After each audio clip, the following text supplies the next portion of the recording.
The title of the show is Go Left Then Straight Ahead.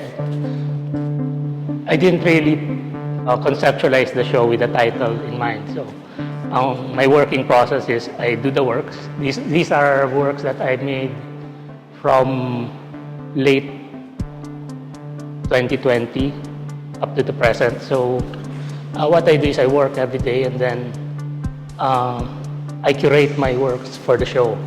So I chose around 13 works, and that has a certain thread going through all the works, and then I try to think of a title.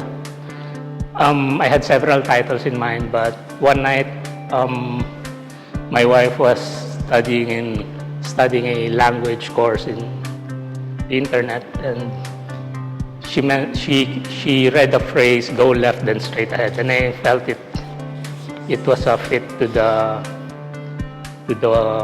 works that I chose for the show. I wanted to take my work to another direction. I produce expressionist works, portraits and figures, together with purely abstract works.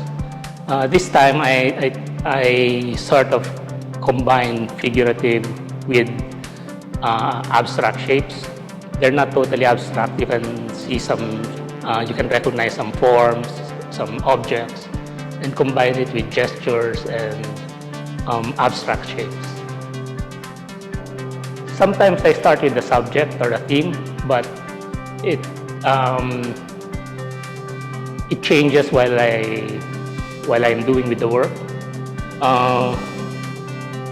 I pick anything that inspires me at the moment. Sometimes I do a complete painting, but then after a while, after a week or so, or a month, I erase parts of it or change some details until it transforms into something else. I turn the painting around and just move around the painting intuitively. I usually use watercolors, but for this show I used acrylic because I want to make bigger works and use a different technique. But I tried to achieve some effects that I do with watercolor in using acrylic. And actually, you can't achieve the same effects, but the results in trying to do that are quite interesting to me. In abstract art, sometimes you're not constrained with the subject matter. And in my works, I don't plan a message or an image beforehand. I actually change the image a lot and use accidental effects, or maybe I start with a simple shape and move from that. Actually, my painting influences my filmmaking more, I think, than my filmmaking does influence my painting. But I think there's an influence in the sense that at several stages while I'm working on a painting, I find stories and I react to the marks on the painting with story elements. For example, in one painting, I might recognize a figure that's walking, even though they're just triangles and circles. So sometimes I paint another figure that might be a bird or a plant or a dinosaur, and the way they interact is not only visual but also literary. One thing I'd like to do with my work that I imagine some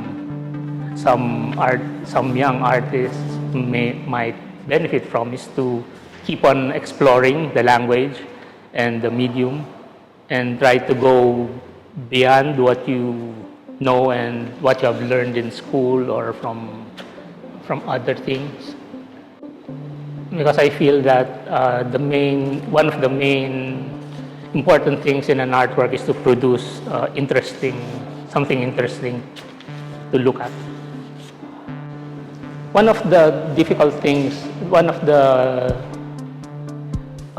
things I encounter with audiences looking at abstract art in our country is that they usually look for recognizable shapes.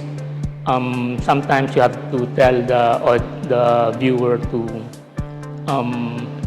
not to try to look for recognizable shapes and just look at an artwork, an abstract artwork, as you would listen to music without lyrics.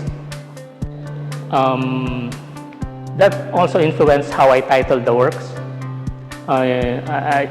Some of the titles are, if you can recognize, if you can notice, are instructions. For example, find the shortest distance from A to B. So, or something like that, go left then straight ahead. So by putting those instructions, I think it's an experiment in trying to make the audience think of something else when looking at the artwork. So I think maybe their mind can attach to something that is not consciously defined, and maybe they can relate more to the artwork.